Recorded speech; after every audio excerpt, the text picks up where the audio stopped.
This is the story of how I got my first dream job as a professional artist in a video game studio, and then lost it 6 months later. That first job, that first foot in the door it's such a magical thing. It really feels like at the time it's impossible. And that's kind of how it felt like it was to me. This was an impossible task. I didn't really know how I was going to do it, but I really just wanted to be a professional artist. At the time, there was a huge amount of advice on how to get a job in games, be a creative professional. I think there's probably more advice out there now. There were people saying all sorts of things, including don't do it. Hey, don't do this. There was a lot of jaded people out there who either, had worked in these industries or were going to work in these industries.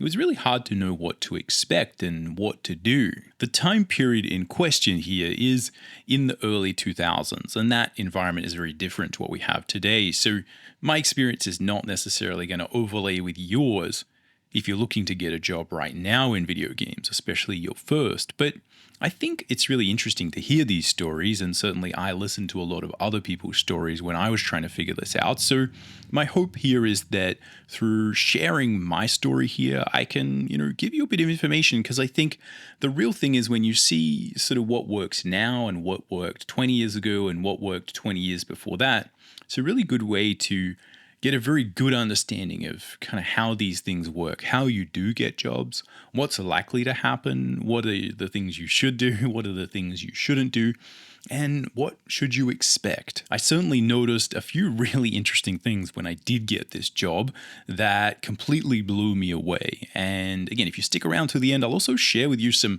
really basic kind of high-level tips and thoughts on this idea of how to get a job.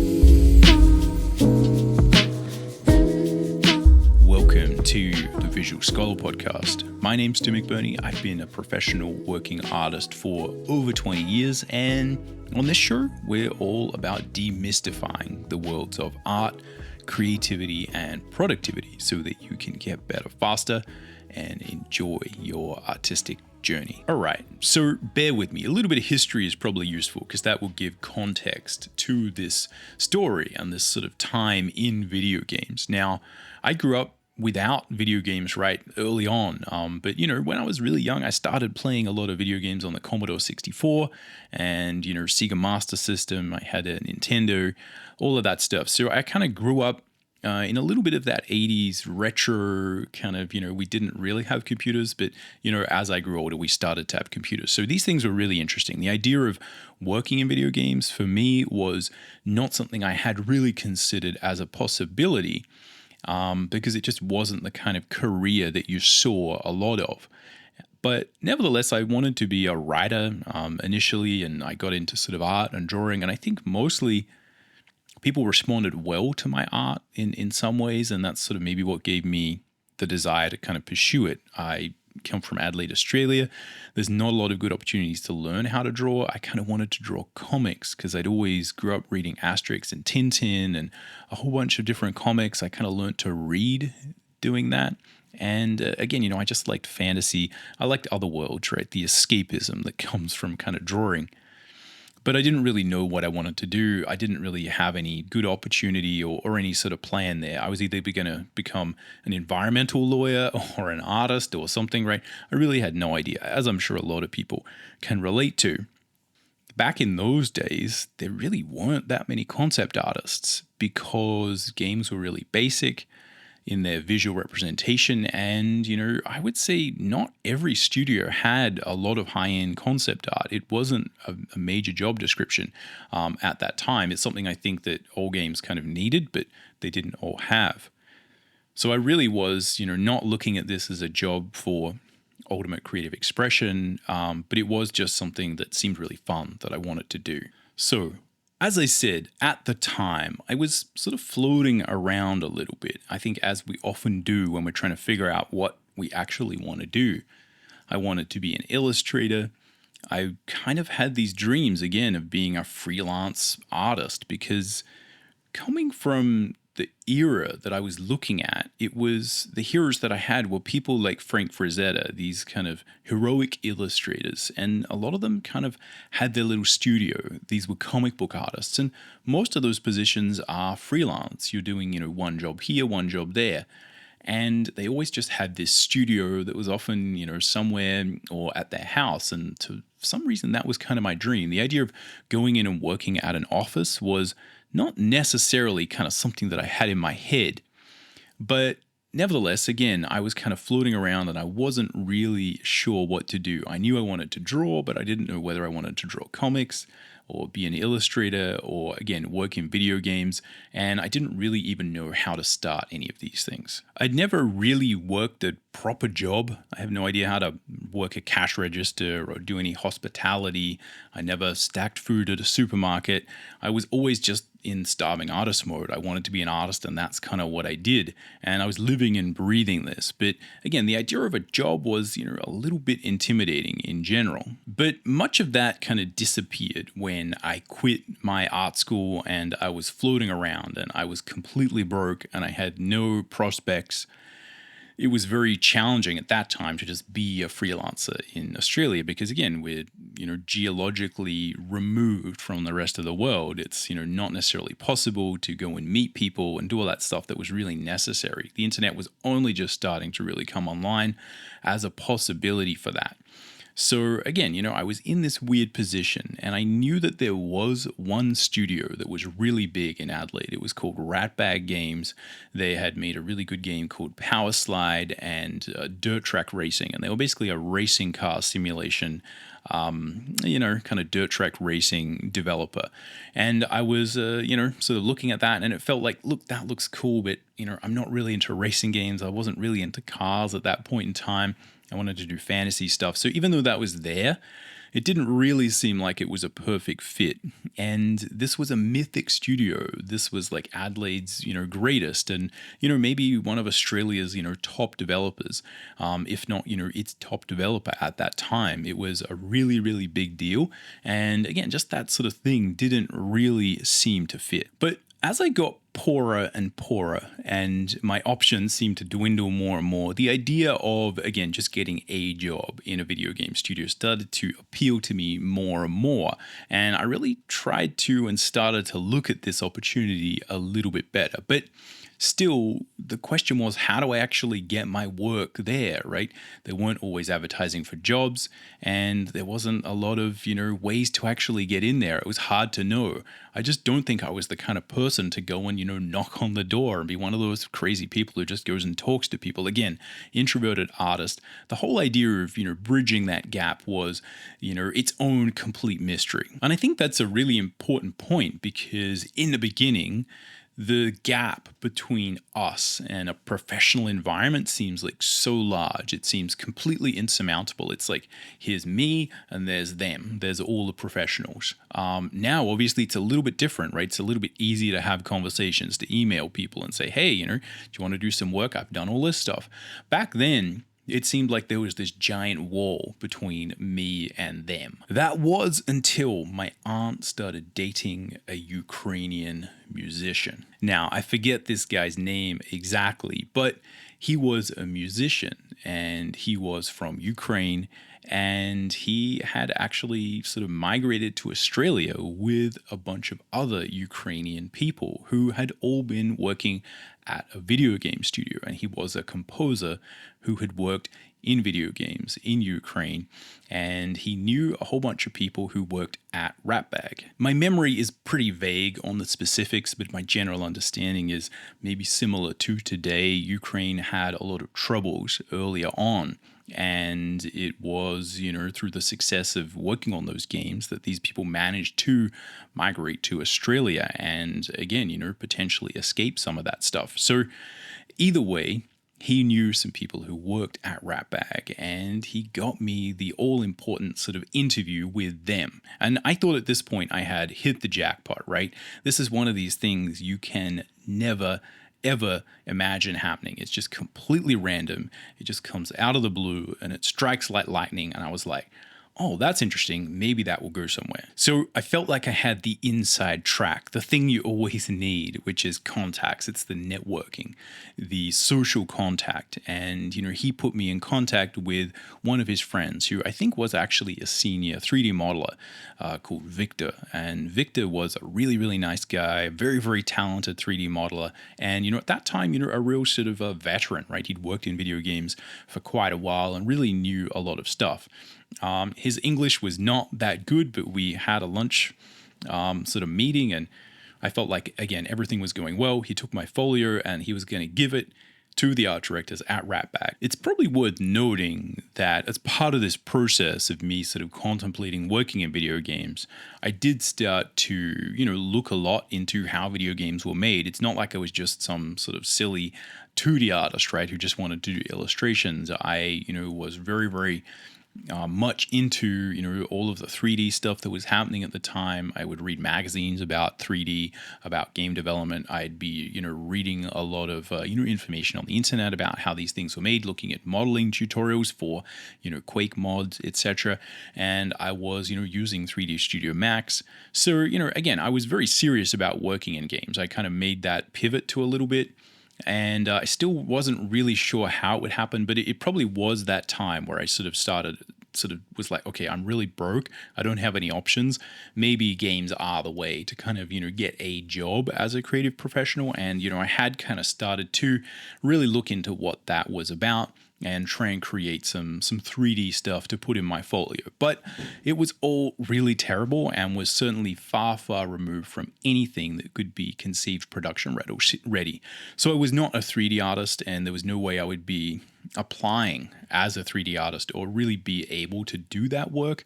Maybe if they kind of taught me, this was the era that's kind of a magical era where you could be a little bit crap, right? You could be a very average artist and, you were the best of whoever else was there. And so studios would often take you in and teach you how to use these things, teach you how to, work in a production environment. But again, for the most part, I didn't really have anything that in my folio besides kind of passion and sort of showing like, hey, I've been doing this thing in 3D Studio Max. It's probably all wrong.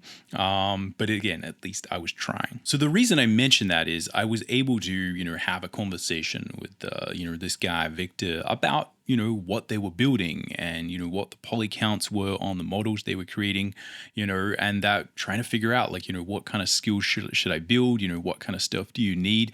And, maybe again, it is that stuff where, I had the strategy that was, putting all those things into place. I don't think they were particularly good, but again, it was obvious, I think, hopefully, that I was kind of excited and really keen at the time. Now, another thing that I kind of had in the back of my mind is at that point I was 19, and I'd always heard these stories of like people who get hired right in their teens, and it seemed like a good idea to kind of get hired really early because I think often it just kind of signaled to me that like I was kind of, like a young gun, right? And I had a lot of opportunity, and that to me meant something. But also I think there is the potential that that did mean something, right? That if you are just some kid and you're really sort of keen and excited, I think that is one of the best sort of marketing tools you can have because there's a lot of energy that maybe older art directors and people who've been working for ages get from working with someone who's really excited about working in, their industry, in games, in how this stuff is made, and they want to learn, right? And they're going to listen. So, maybe that was a factor as well, right? I wasn't that good. But, maybe I was better than, most of the other people in Adelaide. And I think I was definitely trying to communicate at the time on all wavelengths that, like, I was really keen, right? I'm going to learn anything, like, whatever, whatever it is, please give me a job. Please, please, please give me a job. So anyway, I didn't hear anything at all for about, it felt like, it would have been 3 to 6 months. I just heard absolutely nothing. And, maybe I think I tried to ask, through the grapevine, like, what's going on? You know what I mean? Do I have a job? Like, do I get an interview? Like, what's happening? I kind of imagine this would be like a magical thing, right? It's like, hey, I'm obviously here. You need someone. Someone's going to call me the next day. And it didn't happen. It was months and months and months of just absolute, complete silence. But eventually I did get an interview. And I sat down with people there, and this was a really weird experience, but I think I had that kind of blind, youthful ignorance where I just kind of went in there and didn't really care about much and didn't really know what you should or shouldn't do in an interview. And that's generally kind of how I would do this stuff in most things in my life. And I felt like that interview went really, really well. It felt like to me, like I already had the job, right? Like that's how it felt like the interview went, which could just be complete delusion. But again, it felt like the interview itself went really well. They were basically kind of saying like, we need you to do this. Can you do this? We've seen your folio. And I was just kind of like, when are you going to call me, right? That's kind of how well it went. Then I think it must have been, again, it feels like it was months. Maybe it was just a month. It was a long time after that I actually got a call saying, like, you kind of have a job. Like, yes, we want to offer you a job. This is the kind of job that I was going to get. And it was like a very low level, basically apprentice texture job, right? I was going to be creating very, very simple textures for the game. Then 9/11 happened. And this was right in the middle of me, maybe having a job, but look, not actually being in the office, right? Not having a contract, let's say. And 9/11 happened, and I just was not sure what was going to happen to the world, to America. I knew that a lot of the, publishing money and contracts and stuff like that were American, right? That's most of the time been the case. One of the sort of producers that I had been talking to was American, and he migrated from Australia as well. And, so I just wasn't sure, like maybe this thing wasn't going to happen. It was very, very uncertain times then. But eventually it did happen. 3 to 6 months later into the process, through having interviews and getting a job and then not hearing anything. Again, 6 months after that, I was actually in the office. I was actually sitting there. I was working as a professional game developer, as an artist on a AAA game. They were developing a completely new creator-owned IP. This was a first-person shooter, open world, sort of racing game, and it was going to come out on PlayStation 2. They had publishing deals set up. This was amazing. I had finally made it. Again, I was working on a AAA game for a new next generation console. I was not quite 19. I just turned 20, so I'd kind of failed on that, but everything else was coming up millhouse. So, but as I've mentioned in previous episodes and earlier on, 6 months into my contract, that project got dropped. The publisher said no, for whatever reason. And look, it all just disappeared, and my job disappeared with it. Everything kind of crumbled, and I was back exactly where I started. I'd gotten my first taste of actually working in a studio though, and I learned a lot. The first few weeks and months were really rough. I had no idea what I was doing. The whole concept of being in an office, talking to people, collaborating, this was a massive challenge. And looking back, this is one of the main things that I'm really happy that, when we built a school in Adelaide, the concept design workshop, and I kind of was, like a part of sort of conceiving of a lot of the curriculum and trying to figure out, like, how do we get people ready for these industries? One of the things we really try and do is make sure that people are kind of at least a little bit more ready than I was for the first week or month, just in terms of the pace, what's expected. It was really terrifying the degree to which all my skill and talent kind of disappeared when I was in there, just through the simple fact that like other people were watching me draw, right? I was sitting at a desk and it wasn't my desk anymore. It wasn't me sitting in my comfy little arrangement. People were walking behind me, people were talking here and there. The whole thing threw me off, and it was very hard to me to actually, put any power to the ground and come up with stuff. I did a range of things though, and I learned a lot about video games and how they were created, and again, just the culture of a studio. So it's not like that time was for nothing. I feel like I learned more in those 6 months than, I learned in the next year, or the previous year. But again, it probably wasn't really heading me where I wanted to go. And that was sort of something that was also very useful, is I had the job, I had the career, but again, I knew that what I really wanted to do was illustration, was 2D art. And I'd kind of been able to do a little bit of concept design there, but mostly what they were paying me to do was texture art. So I was creating little decals, and, working with level designers to create texture packs for, all of the 3D worlds they were building. And again, this was all very interesting, but it wasn't ultimately the thing that I wanted to do. And I got to do a little bit of concept art there, but not enough. And again, the whole thing was a little bit frustrating because I think to do good concept art, you also need to be in a pipeline that really respects and understands that as well. And this is one of the interesting things about that early game development is a lot of concept art was kind of just people getting a ref or mood board and then just kind of telling people to go at it. There wasn't often a real consideration of that high level art direction. Like, what do we want it to look like? It was very tricky to, even add a color grade, post processing. It was very hard to make the games look good. Let's be frank. A lot of them didn't look that good. They weren't visually pleasing. And, it was very hard to fit into that. So anyway, I kind of knew that, look, this was interesting, but I wasn't cut. This wasn't the end of the world for me. But yeah, definitely it was a huge shock to have that happen. And, something that, again, really taught me a lot about the industry in general, because that's not just some random event. That's something that happened to a lot of people and keeps happening to a lot of people. And I feel like, again, that was probably maybe the best lesson that I learned overall. Video games are extremely volatile, and it's very easy to lose your job in the blink of an eye. I did keep up to date with what was going on at Ratbag Games, and people showed me around a few times. I got to see what they were working on. It was very exciting, and I was actually kind of close to, going back and maybe getting another sort of full-time job there. In 2005, they were purchased by Midway Games. And again, this whole process of being able to see inside a studio, how it functions, really helped me because get to see how these things are put together, how games are made. And that helped me a lot when I was freelancing.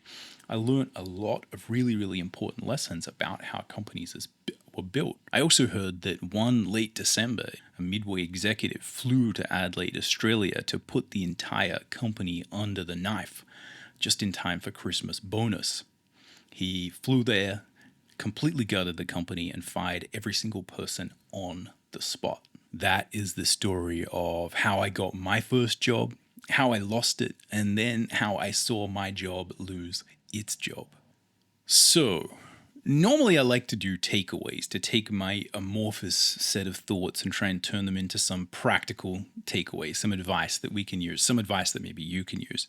In this case, what I want to do is really talk about the takeaways that I actually did take away from that experience, because I certainly did learn a lot and I did use it to build my career going forward, again, over the subsequent 20 years. And I still remember a lot of those things that are very fundamental, and they're at the basis of a lot of the career advice that I give people to this day. If we look at the analytical takeaway, again, one of my favorites, the first thing that I just want to underline is I really do believe that getting a job, any job, but I think especially the first job, is very much, as I have said, a mix of kind of luck and skill. It's more about putting yourself in an optimal position and then waiting for a good wave of opportunity to arrive and then surfing that wave, riding that wave and seeing where it goes. There's never any linear progression to this. As you see, if you listen to this story, again, it's kind of, there were some good things, some bad things. It was, far more dramatic than I feel like it should need to be, right? But again, a lot of this is in retrospect. When you're in the moment, it feels to me much more like there's luck and like I don't have control of my sort of situation. But the way I have learned to get control is, again, through continually trying to put myself in good positions, let's say, and then look for opportunity. I think that basic idea that was really clear to me when I got that first job has really carried through. I think it's like a fundamental thing, but it is a little bit zen, right? Because we don't have a lot of active control over these things, but there's so much we can do to make sure that generally, over time, directionally, we're kind of going in the direction we want. The other thing that was really interesting about working there was the way the slush pile of sort of portfolios is just a complete waste of time. So a funny story is that when I was there, I'd probably been there for 2 or 3 months, and I was, on very good terms with the art director there, and he was a great guy, and we really sort of gelled on a lot of sort of basic 2D stuff. He was a really sort of passionate 2D artist as well. And again, I still talk to him to this day.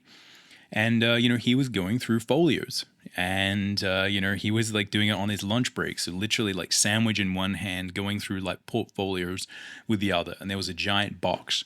And, I sort of went up and I was talking to him. Hey, how you going? What are you doing? He's like looking at folios, and he was obviously not enjoying this process, right? Which I think if you've ever looked at folios, you can totally relate to. If your folio is in that box, it is the most terrifying thing to conceive of ever, that like this is how these things are being treated. But no one wants to be there. No one wants to be looking at these folios. 99.999% of them are not very good. They're not at the stage where the people could be employable. And there's so many of them. And I sort of jokingly said, oh, I'll do that for you. And he said, okay. So that gives you a bit of an example of like the degree to which the slush pile of portfolios is being assessed, right? It could literally be anyone off the street, just sort of looking through those and just sort of filtering them out. So, it really, I'm someone as an artist who believes in the idea of kind of build it and they will come, although it has been said so many times that that is a bad strategy. But the concept that like if you do good work, that good things will happen to you. And look, that's a video for another day. I think it's very nuanced and complicated about like those strategies. But I want to believe that like if you have really good work and you put it, and you send your folio in, that people are going to notice and they're going to call you up. But you can see from my journey, and again, what I hear from a lot of other people, because most of my friends work in games or creative professions, they all do these things. They all have their own story. I know all their stories. It really is much more about the old school networking, which is funny because that's the advice that I got given really early on, right? It's not about what you know, it's like who you know. And I'm like, no, that can't be true. It's about your skill, right? The raw artistic ability. And I think it is different now, the way that we connect with other individuals, and you get your name out there and you do the networking. A lot of it is more social media based, but it does really seem that the way these connections happen and someone notices you and you get on their radar, and someone who's an art director or in a hiring position, or someone who's going to recommend you to their art director, it is really old school. It's just about networking, meeting people, and putting your best foot forward. And I feel like, again, that's kind of what I did in my sort of goofy way back in the day. The folio that I had would not get me a job anywhere on earth right now. But, I think it's really interesting to see that I feel like those strategies persist, despite the fact that you can, have so many more job opportunities that are advertised. I think a lot of these things actually happen through word of mouth, and someone who knows you and knows someone who's hiring, connecting you up. For me, it was because my aunt was dating a Ukrainian musician who was good friends with a Ukrainian guy working as a 3D modeler. And I think now, although maybe that's not the sort of thing that's going to happen, nevertheless, it is really a matter of sort of putting your work out there and, showing that you're excited and keen about doing a particular thing. And I think, you will make connections with people, and it's those connections which will turn into other connections. A lot of what people are after is just knowing, is this person crazy or not? Is there a decent human being on the other end of this folio? That counts for a huge, huge amount. Going through those slush pile of portfolios, it is really hard to communicate who you are in that way. And again, some little bit of networking or someone putting in a good word for you counts for an absolutely huge amount. I've heard that a lot of big studios will actually do very, very intensive interview periods, right? I got like probably a half hour or an hour interview. I've known people who've worked for big AAA game studios who do a 1 day or 2 day interview process where basically you just hang out with everyone you're going to be working with, and they just get to know you and they, figure out whether you're all going to gel. It's not about whether you're good enough, because a lot of people kind of have a skill that's like, look, it's good enough. You'll be able to figure it out. We're all sort of motivated, but so much of it about is are you going to fit into the team? Do you work well together, right? Do you like, does the team who's going to be working with you, do they like you? So again, so much of this is about who you are and, how friendly and easy you are to get along with, or whatever it is. It's really important not to discount that. The other thing that I think is really interesting that I noticed back in the day is that, as I was saying early on, the reason I underline this is that it really did feel like this was a weird kind of other species of human, this professional video game artist people, and I felt very estranged and different from them when I was, not working, and I'd never sort of seen the inside or done any sort of professional jobs. But look, these are all just people, right? They were all just people there. Some of them were good at some things, some of them were bad at other things, and look, there was nothing mystical about it. All these companies, from the top to the bottom, are just full of everyday people who, are trying their best to make good products. A big part of what they're actually after is interesting people to work with, so that when you are talking and sharing art with each other and, sharing in this sort of general artistic experience, hey, look at this art book, look at this toy I bought, look at this thing. Hey, have you seen this thing?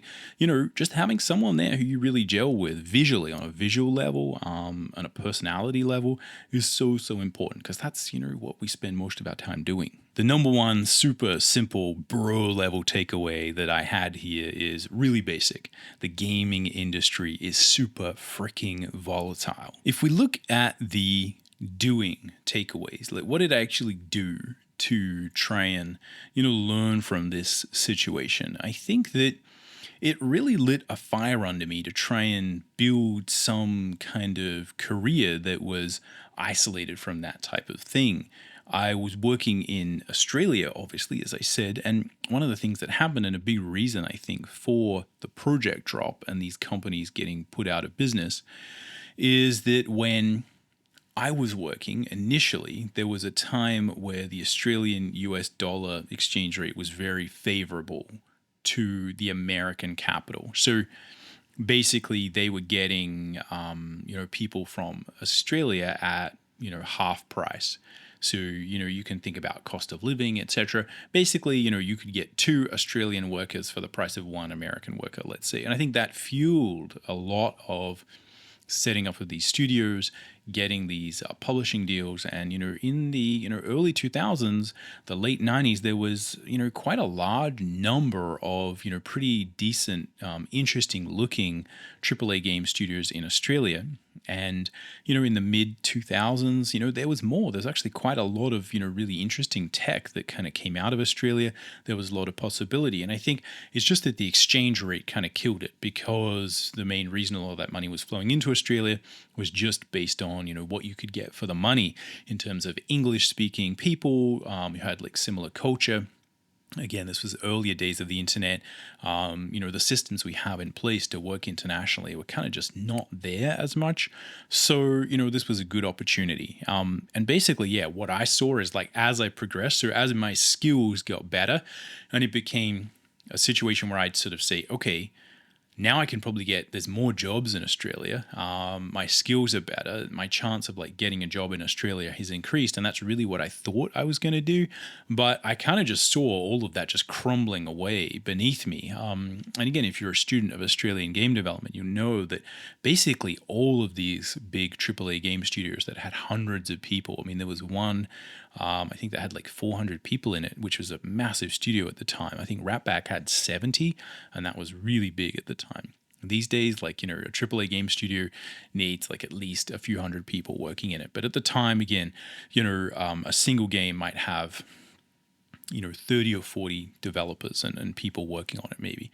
So anyway, what I kind of decided to do is, again, the times were very uncertain. I thought like maybe that was a good vector to go, like keep working in games. That didn't really work out at all.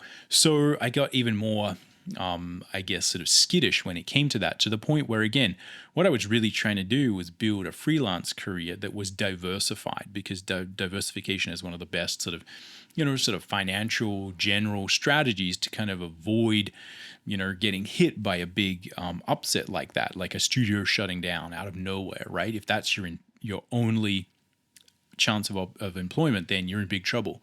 So, and again, a lot of the other people who were in Adelaide kind of just never worked in games again, because there wasn't another big studio and they couldn't move. So again, really interesting to see how this stuff happened. But again, I tried to diversify, I tried to go freelance, and I tried to kind of almost like my goal was kind of to be paid in 3 different currencies and to just have different projects on the go. And I kind of done that for a long time. In terms of like not getting fired and losing my entire job in one go, that's been pretty successful. So that's sort of something that I worked in. It's one of the reasons I was really drawn to French comics from a career standpoint is, besides me just wanting to do it, there was, the fact that like it's actually a good idea. I was like, I have opportunity to get paid in euros, US dollars, and Australian dollars. So that might be very pragmatic, but that's the kind of thing I really took away from this experience. Just seeing how volatile and up for disruption your life is when one of these studios just closes. The other thing that's a little bit more amorphous, which again, if you're a student of this show, you will know I am really into, is like sort of vague advice. I think the number one thing that I found that really helps me survive in this type of industry and deal with this is the idea of improvisation, of improv, of literal acting improv as a metaphor for how we can best deal with these projects. Because it's not just, as a freelancer, often I'm having to work on different projects, at one time, or, one will just end and then another thing will start. It's really important to be able to get fully invested in these projects, to really 100% put all your energy and focus into whatever you're working on. And then when it disappears, to be able to disengage and go do something else. And I've talked about this as well before in terms of concept art. I think concept art is the same. You need to really understand what the brief is that you're working on right now, really, really go and focus on it, put all your energy into it. And then when the brief changes, because someone says, oh, we're doing something new now. We thought we were doing this. Now we're doing this. It's really important to be able to disengage with whatever you were doing and re-engage with what you are doing now. And I think the concept of improvisation, where again, you're doing one thing, someone comes onto the stage, they change it, and then you have to kind of immediately just go with the new thing.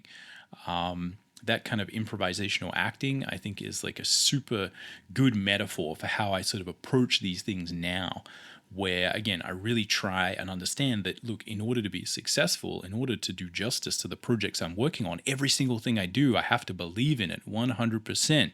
I have to live and breathe this thing no matter what it is. No matter how small or big the job is, you have to fully put everything. And then when it ends, you just have to completely forget about it and go do something else. It's such a hard thing to work with. And I think that's something that I really, learned early on because I was so invested in that job. I put everything into, like, all my eggs were in that basket, right? I was like, I'm a ratbagger now, right? I've got this thing. This is my identity. And then when it dies, I was like, well, I'm going to be like a game artist, right? A professional game artist, concept artist, and all the jobs kind of fell out. And so again, just that idea of being able to deal with that and not let it upset your just general sort of, vibe, I think is really, really important. And I think the more we can do that as artists working in these very, very rough waters of game development and film development, etc., the more you can do that, the more fun you'll have. On a similar line, I think if we look at this from a philosophical, spiritual point of view, again, I think it is easy to get jaded and look at this kind of video game scenario as like a real, it's a real bummer, right? It's a real problem. Like, this is terrible. These industries are so volatile, and they are. It's so hard to get a job in games, and then it's so hard to keep a job in games. And there's some of these studios that have been around for like decades, and people have been working in them for decades, and they're sort of still there having fun. There's other people who haven't had the same job for more than a few years. It really depends. A lot of it depends on what you want. But, I really have come to see that, like, I think, it is just that type of industry. It is just a volatile industry. It changes really fast. It's very, open to disruption, to change. It's very easy for these companies to become outdated. That's just kind of part of the situation. One of the best experiences I had was, working with a very new, fresh Gunfire Games that had just, the people there, I think, from my understanding very vaguely, is they just come from a similar thing where they were working at like sort of visual games games, and making the sort of Darksiders game. And I was a huge fan of that. I was a huge fan of Joe Mad and his comic book style and battle chases. And when he got into games, I was like, oh, this is so cool. These games are cool. And then I think they got bought by THQ, and then THQ got liquidated, and they didn't get sold. And all these studios crumbled. But then Gunfire Games was born, and Airship Syndicate was born, and now you have like two really good sort of studios creating awesome work. And working with those people at Gunfire was really, really good and really rewarding. So yeah, chaos and volatility suck, but I think ultimately we grow stronger, we learn, and such is life. All right, so I think that's probably the end of this story and all we have time for on this particular episode. Let me know if this one was interesting. Again, I feel a bit weird because it's just all about me, but hopefully this kind of journey and me sort of telling the story can at least give you a little bit of entertainment. Maybe if you have been working in games, let me know in the comments below whether this stuff resonates with you. I'm sure some of it does. And again, I think the more that people share stories about these sort of things, then I feel like it really does help people who are, coming up and trying to think about getting jobs and what that's going to be like. I think that first job is so stressful, such a weird experience. And again, I've sort of walked through that with a lot of sort of young students who, have graduated and, started to get jobs. And I know it's a big stressful time. So hopefully, me sharing my chaotic story can give you a little bit of insight. And if your story is chaotic, it can let you know that, that's okay. And again, if you get a job and then you get fired 6 months later and you think the world is ending, maybe again, my story can, give you a little bit of solace. Anyway, catch you around in the next one.